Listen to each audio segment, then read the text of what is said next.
Welcome back to Dying Light 2.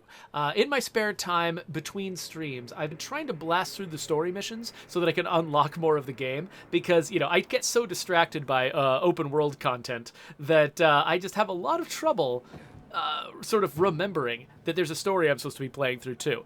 But the story has just gotten to the point where I'm supposed to take over a water tower and I think gift it to one of the factions. I'm not sure exactly how it's going to play out, but that's the vibe I get. And you might remember from a previous episode that I was a little bit worried that I had accidentally committed to one of the factions when I didn't want to. So if I was wrong about that, if I actually still have the option to choose which faction I'm going to support, I believe this might be the moment where I get to make that decision. So we're going to learn together, first off, when do I get to make these faction choices? But also, second, what is it like to take over a water tower? I get the sense that that's actually a thing you do multiple times in this game, that there are resources and bases and things like that you're taking over. I did just clear a bandit camp for the first time in my spare time, so that's a thing you can do. But yeah, I want to find out how water towers work. So this doesn't look like an American water tower, but this game is sort of set, I believe, in Germany. Essentially, I'm a little bit weirded out by the setting of the game because looking at the map that they show like during the opening cutscene, it looks like this place is meant to be in Central Europe. It might have been Germany, it might have been somewhere near Germany, but it's in that vague zone. And the architecture too does look a little bit like a sort of an old school like European town with lots of connected buildings and sort of winding, bending roads and things like that. I don't know the architecture of these places well enough to identify a location based on the architecture, but that is a vibe I get, except it also feels like most of the characters are American. And so I'm not sure why there's so many Americans here. I mean, some of the major characters are not. Like the leader of the Peacekeepers is a Brit. My main guide among the survivors is a French guy named Hakon. But I don't know if Hakon is actually like, if he would have been French if he wasn't just based on David Bell, or if it's just, coincidentally, parkour was invented in France by French people, and that's why there's a French character in this. Not sure, but anyway, we'll figure it out. Okay, so this is a water tower, I guess. I mean, it's a fancy water tower. I love it. And then down there, it seems to be where I need to go. So I genuinely have no idea what to expect from this particular thing. Is this going to be mostly a combat challenge? Is this going to be mostly a climbing challenge? Taller than I thought. I have no idea. Hey there, Yoda. So Yoda and Ranithcord have joined us. I assume there will be more people over time, but I will try to say hello to people as they come in. Damn. So there's a bunch of zombies. Oh gosh, I've fallen into zombies. That's okay. These are not scary zombies. I got some cheap old weapons I want to, waste on some zombies anyway. So let's just do this. Smush, smush, smush. Just circle strafing zombies is one of sort of the simple repeated pleasures of this game. Like, I could just sort of do this forever. There's not a lot of thought that goes into it. Human enemies, you have to, be watching their attacks and blocking them. And, some of the tougher zombies, you have to be paying attention. But these regular guys, you just gotta be, just going in a little circle around them and hitting them again and again until they fall. And it's just kind of a fun little tactile thing that's enjoyable to do. Okay, so we gotta go inside. Oh, it's a lockpick. So the story is that this place was under the control of some bandits who were basically extorting people for access to the water, and so the survivors want to take this place over because they need. Well, hold on. Blow it up. Fuck! You can't let that happen.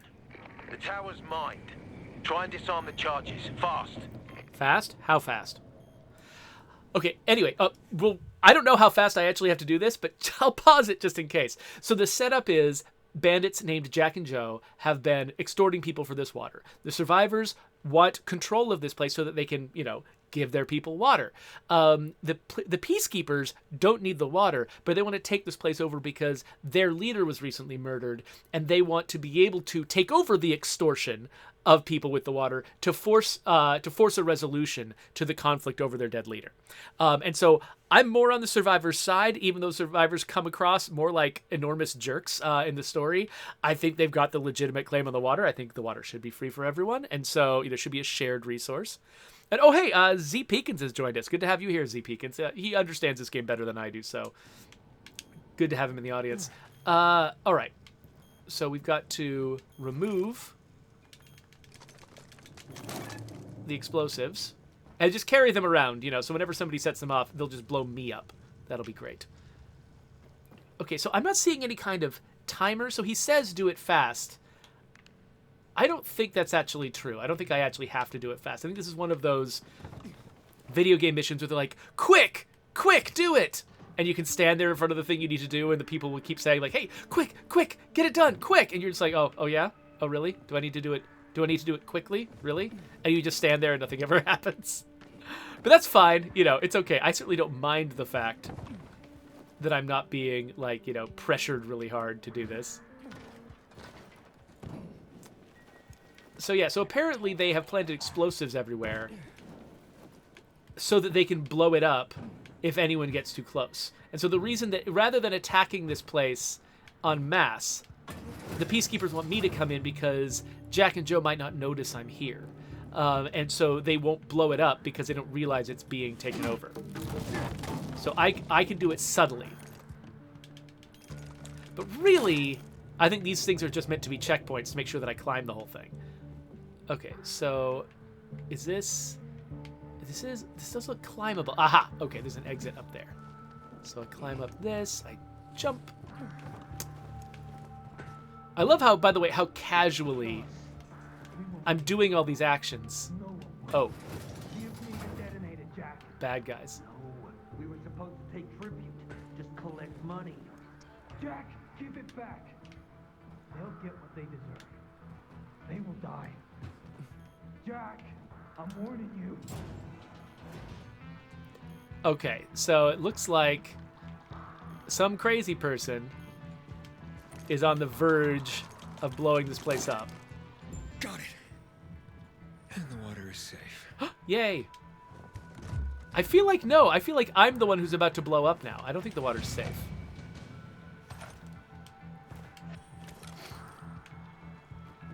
Okay, so I've got to get up there now for some unknown reason. I wonder, can I, like... Yes! Cool. So I recently unlocked the ability to, Can I break this? Looks like I can't. Oh, I can. Well, that's weird. It didn't respond at first. Anyway, I've unlocked the ability... Oh my gosh! I've unlocked the ability to wall run, which is kind of fun. So I was just saying earlier, and I interrupted myself, because the dialogue started. I love how casually I do all of these little jumps and things that would just be absolutely hair-raising and feel deadly, like you're about to die if you try to do them in real life. They just get so casual for a while, but sometimes that's not true. Specifically, this jump that I'm about to make, this feels horrible. Like, I'm gonna get so clenched up while I'm trying to do this jump. But they have to really sort of stretch it to be unbelievably hair-raising in order to sort of overcome the ennui you get from doing lots of regular jumps. This is a scary one. I'm gonna freak out. Oh, okay. Oh, what is happening? Oh gosh, it started swinging. Oh, that was messed up. Okay, is there a ladder that I can? I want to see if there's a ladder because I don't want to do that again. It looks like there's no ladder. So yeah, a couple of times on this climb, I've lowered ladders so I didn't have to repeat the parkour. But okay, what happens here?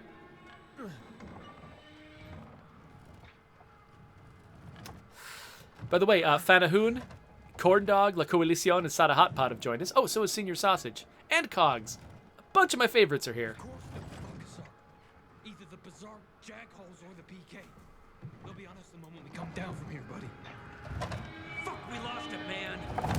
We lost it. Can't find anyone. That's why it's time for fireworks. Nobody's getting out alive. Joe, I don't want to die, you asshole. Hey, who's there? Stop! Or we'll blow the goddamn tower, I swear! Negotiate. I found the bombs. Let's talk. The time for talking is over. We're gonna fuck this place up. You're not listening. You're done. I want it to be over, and to leave the city safely. Help me, and I'll help you. You're fooling yourself, Jack. Nobody's letting us out of here alive. Look, I am a pilgrim. Let's just blow it up already.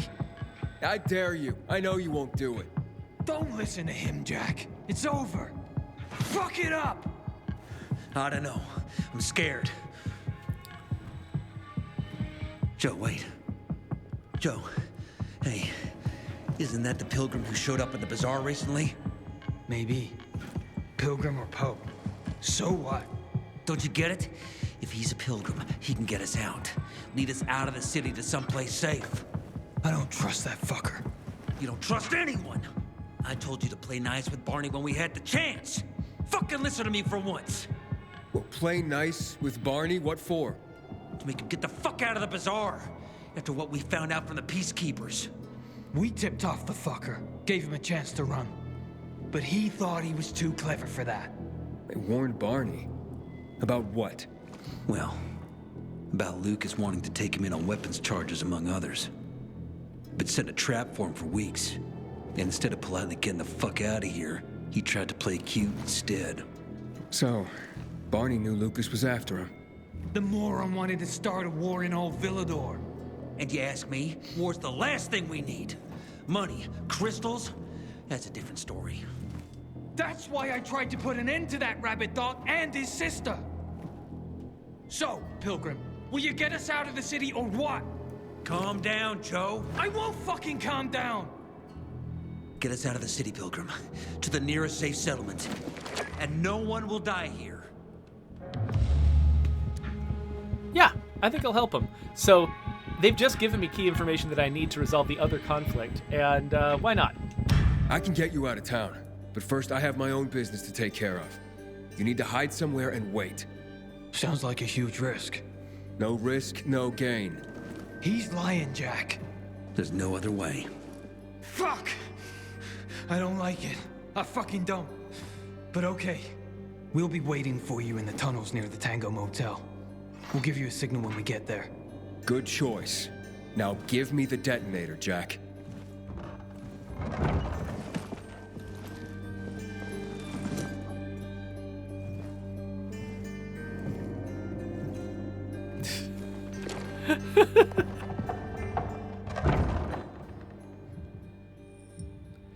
Okay, I love that I apparently check out his ass as he's walking away.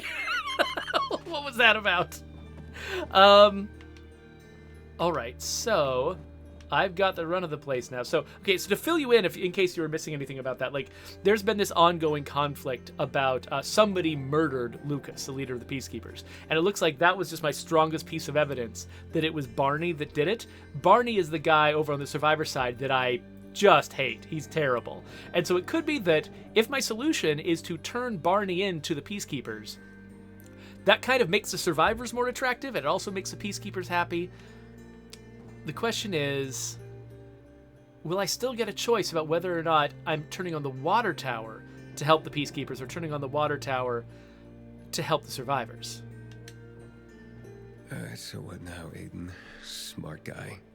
Who gets control of the water? Ooh. Okay, here we go. When you assign a facility to the Peacekeepers or Survivors, they start controlling the zone around it.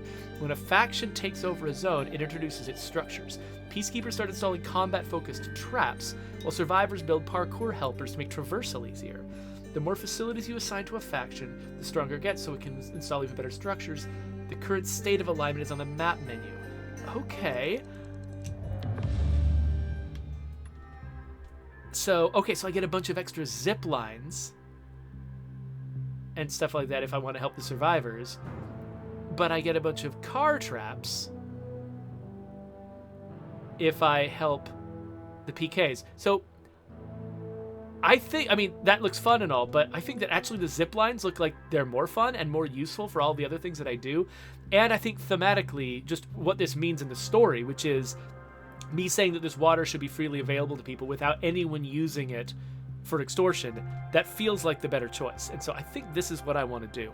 Before I do it, because the game is paused, let me catch up a little bit with the chat here. So It's Liam says, I just finished my second playthrough, and wow, some of the other choices I picked really surprised me in how the story played out. I went Peacekeeper for the OP crossbow. Okay, interesting. So I don't actually know. I haven't done any research at all into sort of the future of these decisions. Like, oh, interesting. Okay, so as I give control, this is something I hadn't realized, but maybe this is something I should look at since Liam brought it up. Apparently, I unlock a series of rewards as I give things to the survivors. Zip lines I can travel upwards on? Oh, that's great. Versus over here on the Peacekeeper side, a razor cannon? Oh, is this the OP crossbow you're talking about? Or, oh wait, oh, there's a bunch of crossbow stuff. Molotov lanterns. Okay, yeah, so they got a bunch of weaponry, whereas the survivors have parkour stuff, revival, and, okay, just parkour and survival stuff. Interesting. So yeah, I think, as interesting as this stuff might be, I think I'm going to at least initially hand this over to the, to the survivors. Oh, and by the way, bring water to the zone. Oh, free water sources. Okay, so this is going to put healing opportunities all over the map. Whereas is this going to do the same thing? Yes, okay, so no matter which faction I give the water tower to, I'm going to get access to healing stations. So both of them give me that. But the car bombs show up with the Peacekeepers, and the zip lines show up with the survivors. Okay, that makes sense. And I'm sorry if I missed anything else that... actually, like, Sada Hotpot just showed up, for instance, and making a comment about State of Decay 2, and says, I just found out that every facility mod you install shows up visibly at the facility. Yeah, so that's actually a mistake I think we made in State of Decay 2, is that we don't orient you enough on the actual physical facilities that you're building at your base. Almost everything, really, it only makes sense to do it from the base screen, where you have access to everything at once. But because you spend all your time in the base screen, it's really easy to miss the visible changes that happen in your base in State of Decay 2. So that's something that I wish we had done a little bit differently. I wish we had found a good way to sort of motivate players to spend time in the actual physical facilities, because the artists put a lot of work into that stuff, and it's really, really nice looking, and it would be cool if more people saw it. Yeah, so Scriberiglyph says, I didn't know that either. Yeah, I think there's lots of players of State of Decay 2 who don't know that. Anyway, we've been sitting on the screen for a long time. Let's actually make a decision. So let's assign it to the survivors. Hopefully now Sophie will know that I'm her friend, and maybe she'll be amenable to the idea of, maybe reining in Barney a little bit. Under pressure. Yeah, so I got an achievement, which is nice. I like achievements named after songs. We've got a lot of achievements named after songs in State of Decay 2.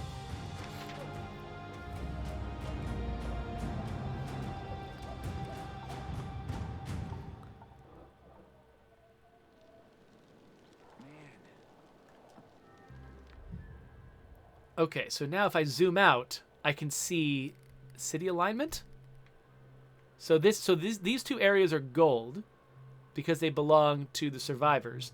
This area is blue, and this area is blue because it belongs to the Peacekeepers. And there's some kind of red thing down there that's making me nervous. So good to know. Oh, and here is where I can find also the same list of city rewards. Got it. Hakon. Aiden, where the fuck are you?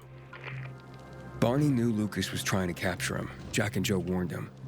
He could have avoided the trap, but he went into it anyway. That's when Lucas was killed. Maybe we should check out Barney's hideout at the Hotel Tango. I'll make sure the place is safe. So wait a minute. Jack and Joe went to the Hotel Tango, but also Barney is at the Hotel Tango? That seems potentially explosive. So yeah, I've been doing this for about, a little over 20 minutes. I think we got time to pursue another mission over here. I've been running around doing all kinds of random open world stuff. And so I've actually exhausted most of the side quests, most of the activities. So I think I actually kind of, I mean, unless I just want to poke around, I got nothing better to do than to do the next story mission. So let's do the next story mission. I guess this zipline is probably the best one to choose. A couple of times, though, I've jumped at ziplines thinking I was going to grab them, and I failed to grab them. So you might be about to watch me just tumble to my death. Let's see if that's true. What the? Nope, that's not what I meant to do. I meant to do that. You can go search Barney's stuff. Coast is clear now. All right.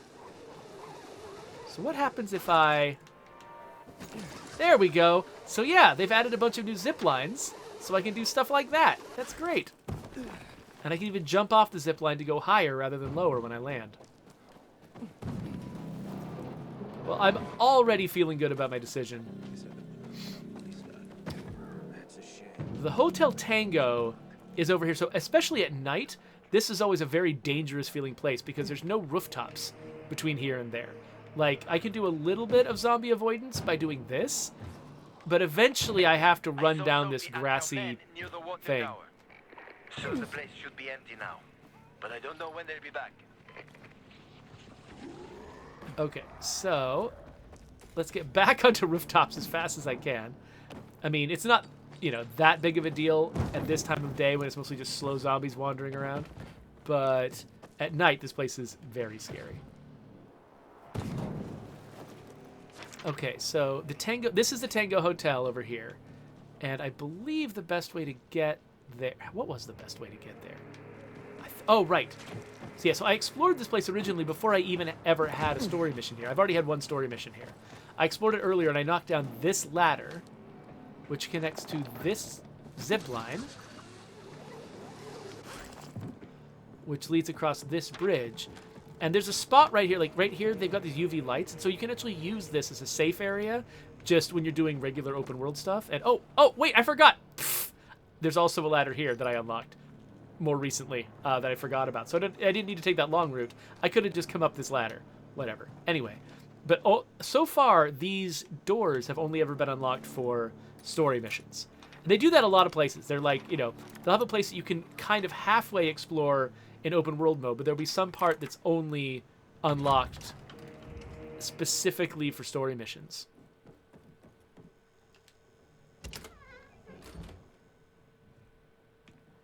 I think I already opened this, but it's got new stuff inside. Yay! I love that whoever, you know, Cletus, who comes around and like restocks all of the containers. I like that guy. Oh, I thought this was a person. Filling rooms with mannequins is the meanest thing that you can do as a game designer, or as a level designer.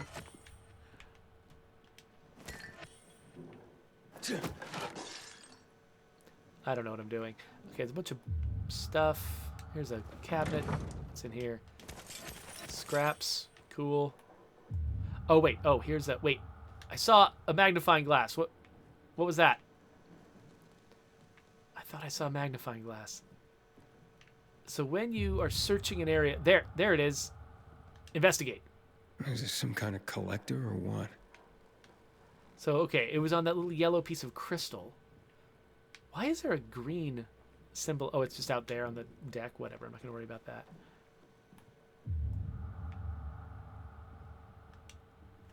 Oh, this place is a pigsty. Cigarette butts. What else? Oh, I can move this. So this is how they got out before. Is it? Oh no. Maybe it's not. Ah. Here's Aha. something. What do you bet? Somebody's back Hey, from what the home? hell? Oh, fuck. That's human skin. That's a piece of the murder victim. Hakon, I found the tattoo they cut out of Lucas. Damn freaks. What? Yeah. Oh, I'm gonna throw up. Yeah. Get the hell out of there! We detonate door and... Why are you going through my sister's stuff? Didn't know they were hiring pilgrims as housekeepers in this hole. Are you shedding skin, Barney? What the fuck is... We A didn't... little piece of Lucas to remember him by, you sicko? Fuck you. Nice try. But that ain't mine. I'll kill you, you son of a bitch! Give the water to the PK dogs, huh? Hakon can't sit!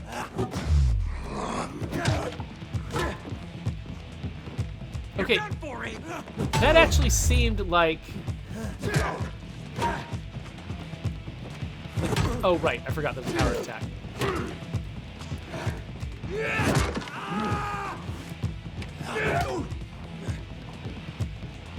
I actually kind of bought his explanation, or his reaction seemed honest. He doesn't seem like the kind of guy who'd be good at sort of faking ignorance. Stop it! What's going on here, for fuck's sake? Are you nuts? He's setting us up. This fucking pilgrim is framing us. What is he talking about, Aiden? I found the proof. Hidden among your things. Proof? Of what? You cut the tattoo from Commander Lucas's arm. After his death? Or when he was still alive? You're out of your mind. I didn't do it. Maybe you didn't. But your crazy brother? Barney's not a psycho. We have nothing to do with Lucas's death. I'm going to Ader.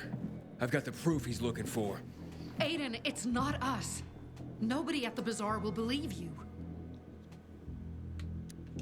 Then where did this piece of skin come from, Sophie? Could have been planted to set us up. Ever think of that? Who would do that? And why? To distract everyone from the real killer. Who gained the most from killing Lucas? Who had the most to gain?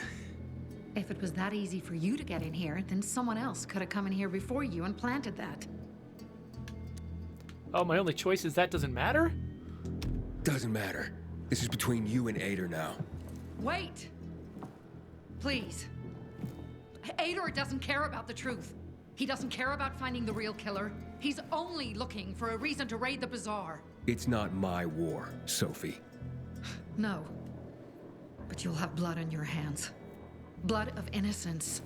Someone is setting us up. Someone clever. We're not sadists who would skin Lucas, Aiden. And you know it. But I know that you want to get rid of the PKs. Yes. And we will get rid of them. But not like psychos and assassins, Aiden. Believe me, this is a setup. I'll help you get to the center. I promise. How? By getting rid of the biggest problem of this land. The PKs. That seems dangerous. We've been preparing for this for a long time. I'll tell you everything when I'm ready. Stay close to your radio, Aiden. Time to make some changes around here. I love seeing Barney kind of put in his place, though. He's such a jerk. I'm glad I didn't have to kill him, though. Like, I'm actually surprised that Sophie's working with me, because during a previous phase in this, several of her people attacked me, and I had to kill people who were close to her. And that actually kind of bothered me at the time. Like, there's this one character that I wasn't super thrilled with the way that they represented him. He's deaf, and they present that like that also makes him simple-minded, which didn't feel that great. But, you know, he was kind of this big galoot, but he didn't seem like a villain, you know, that I should hate or anything like that. But I had to kill him in a fight, and he was really close to Sophie. I'm like really surprised that she can even tolerate working with me because of that. But I think that it's kind of a ludonarrative dissonance thing where it's like the game needed to have a boss at that moment, and so they gave me a character to kill, but they didn't really have that play out in the narrative. Like, the story doesn't really present that moment with the seriousness that it kind of deserved. And so, I don't know. So I'm not super thrilled with the way they handled some of the things like this. I mean, I'm glad that they gave me the chance to, you know, not kill Jack and Joe. I'm glad that they didn't have me kill Barney, even though Barney seems like a jerk. If he isn't a murderer, then, you know, he probably does not deserve to be murdered by me.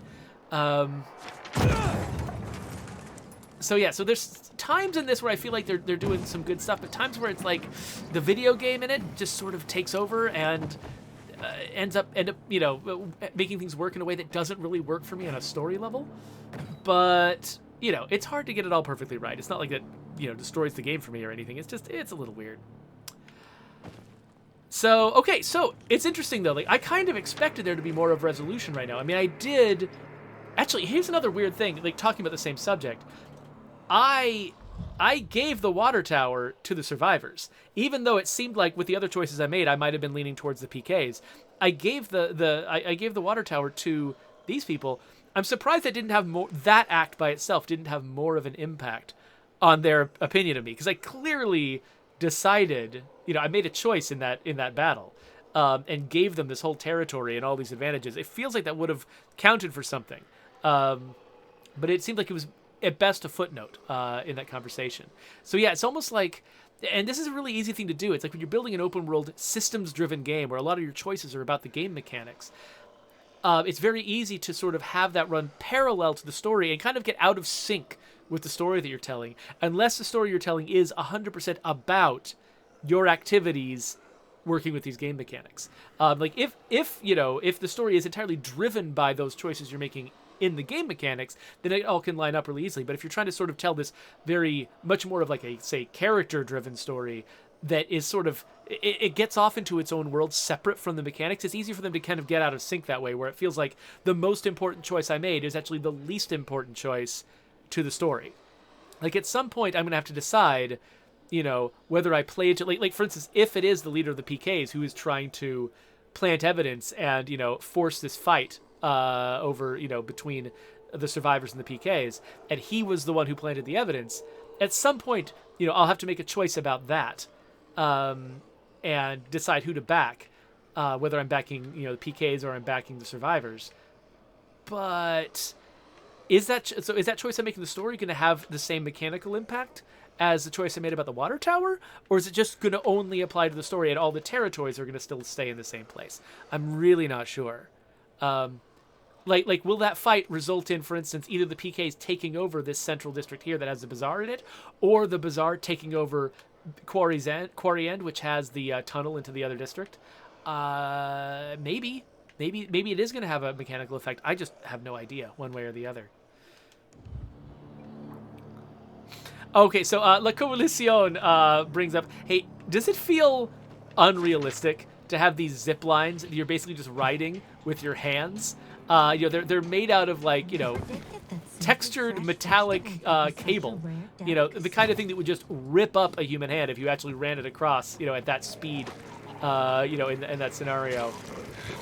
Yeah, so yeah, it does always bother. Whenever a game has zip lines in it, the first thing I want to see is, what are you sliding on the zip line with? Are you using some kind of metal tool, for instance? Because that certainly makes it feel more convincing. In this case, I am using my hands. At least my hands always have gloves on them. You can see them sort of poking into the screen when I run. They do always have gloves on. And so that at least gives you some justification. And if they're like special gloves that are particularly reinforced, like around the palms, I could see them like being like, if they're dedicated zip lining gloves, then sure, right? And that doesn't have to be a realistic thing for me to accept it for the sake of a video game. And so yeah, I think they've done at least sort of the baseline level of effort that it takes to justify a zip line. So yeah, let's take this zip line. So yeah, so one thing that has been tough for me navigating this city is the fact that there's so many gaps like this one, where it's like, if I needed to get from here to there before, or from there to here before, it would have been kind of an elaborate, let's go around in a big circle type route. But now I've got these zip lines. I don't know if the zip lines are going to feel like there's enough of them and that they're in the right places. That'll be a really interesting thing to see now that I've unlocked them, is like how, like right now, this area that I'm standing right here, it's the destination of 2 zip lines, but I can't actually go the other way. Now, I think that apparently I can unlock a version of this where the zip lines do go both directions. I think that's actually one of the last things you unlock, and that sounds kind of cool. But yeah, for now, I'll just have to sort of judge over time whether or not I think the layout of the zip lines was actually worth it. Because zip lines are a thing. They're not like they're a general ability where, oh hey, you can just do this thing anywhere you want to. You're so powerful now. They're like specifically planned out, and their value to me is entirely determined by how the level designer decided to place them. And if they didn't do the best job of that, then it'll be unsatisfying for me. What in the world is this place? Is the entire floor electrified, or just these places that have the plates on them? I can't really tell. I've never seen this place before. So yeah, so can I jump across this? This is Sophie. Come to the bazaar. We're having a powwow. You ready to get me to the center? I'll tell you everything when you get here. Hurry up. Okay, there's nothing in that chest.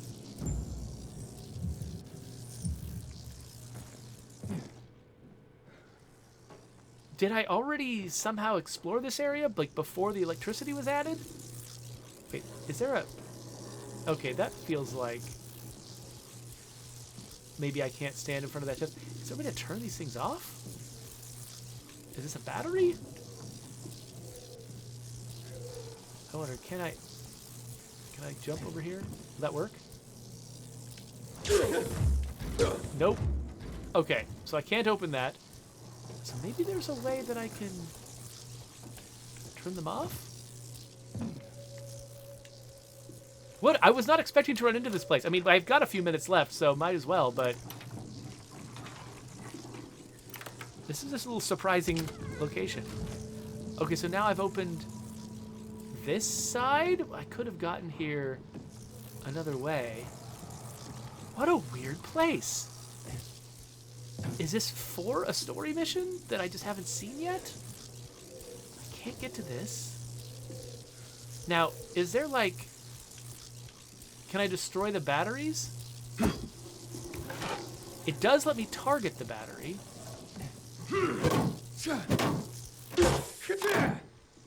Okay.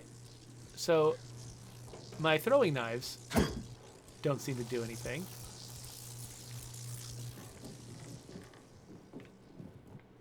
This is... Sorry, this is just a weird thing I've never encountered. Oh, wait. That looked like I might have...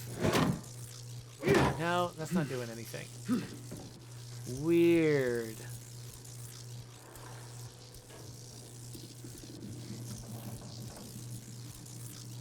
Huh. Oh, yeah, sorry. By the way, I think I might have given La Coalition credit for a comment that was actually originally from Fanahoon, so sorry about that, Fanahoon. Okay, so I don't know what's going on in there. Maybe I'll figure it out someday. For right now, though... Oh, it looks like it's nighttime. Zombies are coming out. Actually, there's a... Let me run down over here. Because there's a thing that I did the other day that I actually found kind of amusing. Wait, where did I put my marker? There, that direction. Okay. And because I've got a few minutes, might as well. Oh, wait, what's this? Some kind of... Oops. I hit the wrong button. Yeah, so I like these zombie encounters because they tend to be tougher zombies that actually give you trophies. Like, yeah, so I got an uncommon trophy. So I'm getting to the point now where a lot of the prizes, a lot of the crafting recipes that I want, they require a lot of uncommon trophies. And actually, sometimes it's actually easier to get the rare and unique trophies than it is to get the uncommon ones. Partly just because the uncommon trophies, you need to get so many of them. They're sort of the cheap ones, which means that you have to get a lot in order to spend stuff. So yeah, so trying to get a lot of uncommon trophies is kind of a challenge, which is actually, that's the thing I'm going to head over this direction to try to do. I'm not sure if I'll be able to figure out a way to do the thing I'm thinking of, but let's get close and find out. So I should probably heal myself. So Ted Fitzpatrick is suggesting that maybe that weird electrical place that I didn't understand, maybe there's new equipment I need to get that will actually make that playable. That's a good idea. It could be that there's something about disabling batteries that I don't know how to do yet, but that I'll learn how to do eventually. These zombies, I think, might be more regular zombies. I don't think these are going to be the ones that have the trophies. Yeah. Maybe it's got some rags on them. Ooh, but I've got some crafting recipe stuff. And stick. All right, anyway. So I'm headed towards, vaguely towards, the PK base. Because, how close am I? Am I still a ways out? 159 meters. Yeah, let's keep going. So what I'm going to try to do is make sure I know where the entrance to the PK base is, and then I'm going to try to lead a chase of zombies to the entrance of the PK base so that I'm relatively safe, but I've got a bunch of chasey zombies after me that will give me uncommon trophies. Like over there, you see that purple spot on the ground? That right there is a safe place for me to run to. So if I can, now that I know exactly where it is, if I can find a nice howler, there's a howler down there. So what I want to do is attack that howler, get its trophy, but also let it scream while I'm attacking it. It will start a chase, and then I'll just run down this road to the PK base. I'll be able to stand there in the light where they can't reach me, but I'll have a gathering of uncommon zombies that I can farm. So, hello, buddy. Okay. Oh, come on, I just want to get its rare one. There we go. Oh, get away. Okay. So yeah, so I picked up the rare thing off the howler. And now I'm just trying to run. You see those little, oh, hey, there's another one. Hey, buddy. I'll come back to that later. Okay, run. And now I'm in the light, which they jump off from, but I can step out for a second, do a bunch of damage to them, and the ones who get into the light, see, I'm not actually allowed to attack in here. Like, I don't have my attack button. So I can't actually do anything to those zombies.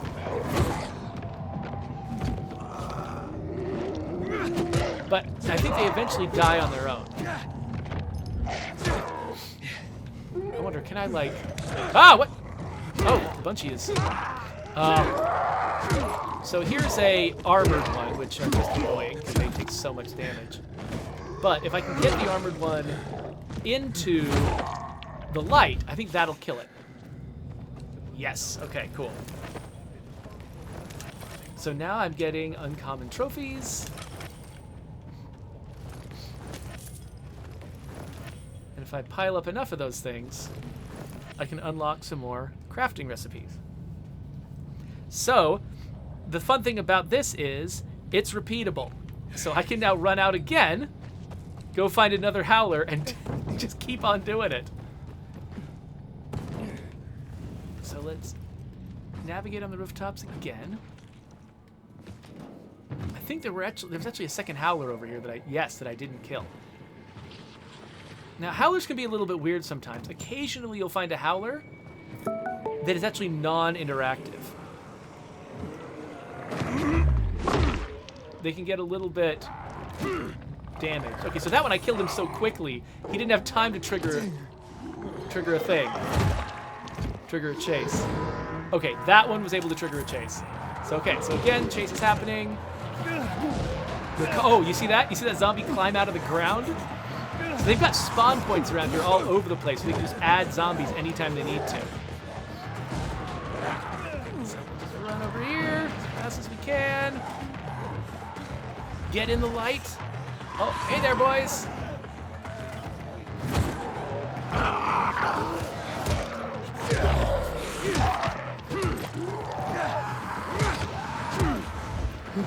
Anybody else? Yes, you? You want to try? There you go. Anybody else? Oh, hey. Just one? Cool. Oh, more of you, huh? The thing is about a chase, as long as I don't resolve the chase, as long as I don't actually go inside the light and stay there, I'm going to keep getting more and more of these zombies. And it's actually going to get ridiculous. So let's, actually, I think that I can set them on fire. Help.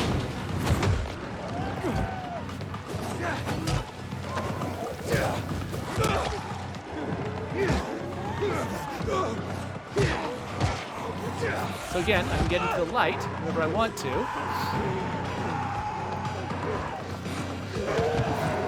Oh, I thought I was doing something smart there and I was not. So, okay. You all ready to drop dead? Come on in here. Yeah. I love this. Chase ended. Okay, that means that some of these guys are gonna run away. Let's murder them before they can. Oh, too many of them got away. Well, hey, we still got a bunch of them on the ground. What are you? Go away. Go away. All right. So yeah, not all of these guys are the uncommon guys, but enough of them are. I feel like I'm doing pretty well here. So this, I think this might be the best spot to do this because it's got this big wide open space right here that is just, you know, it's completely bathed in the lights. You can stand here and whenever you want to, you can just safely end the siege. I mean, end the chase. But it's open enough that you can actually have a nice big fight right out front.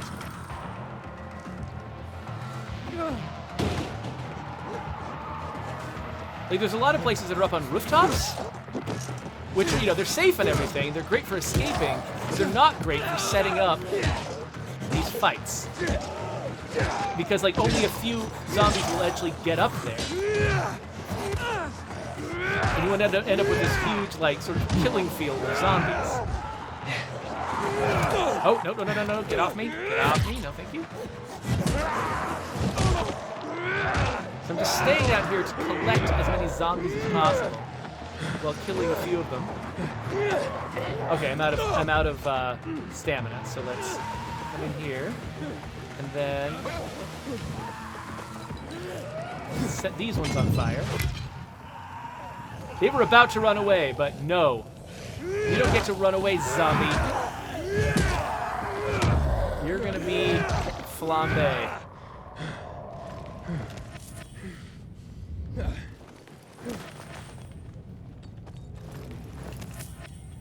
Haha, I've got so many trophies. Anyway, okay, it's 5 minutes until my next meeting, so I probably need to wrap this up. Let me catch up. So that was intense enough. I actually have lost complete track of the chat. So let me go back to the chat and have a look. Oh, Director Cosmic showed up. Good to see you. And Ted Fitzpatrick. Nice to have you here. Oh, Scott Lannon is here. So Scott Lannon says, I've completed the game. I made some bad choices, and I'll have to replay again for a better ending. Interesting. Yeah, so that's a thing that you have to grapple with a lot when you're playing out a game like this. Is like, is it possible for the player to make a choice that they regret forever? Because if they do, I mean, if your game is just fun to play in a sort of a hobby sort of way, a lot of players won't mind just going back and playing it again because they just want an excuse to play your game. But if it's, you know, if you've got, for instance, a slow burn at the beginning or like a lot of reasons why the player might not feel that great about starting over at the beginning, irrevocable choices like that can leave a really, you know, sour taste in the player's mouth. It's a difficult thing to grapple with because they can also be really satisfying. Having like strong consequences to your actions make your choices feel important, and that can be a really good experience. But it can also, if you end up regretting the choice, be a negative experience. It's hard to balance that so like, you know, players are enjoying themselves in all the ways you want them to, but aren't having so many regrets it just drives them away from the experience altogether. So, okay, let me just wrap up this video. I think I have one more question I should answer, but I'll wrap up the video first just so I can leave whenever I need to. So, thank you all for hanging out with me. This was great. I wasn't sure how this was going to go because I had no idea what taking over a water tower was going to be about, but I feel like we ended up, you know, seeing some really cool stuff and learning a lot about this game, and I feel good about it, so thank you for being here. If you're watching this later on YouTube, you should subscribe to my channel because I make other videos too, and you can look at them and stuff. Next Dying Light 2 is right there, presuming I make one.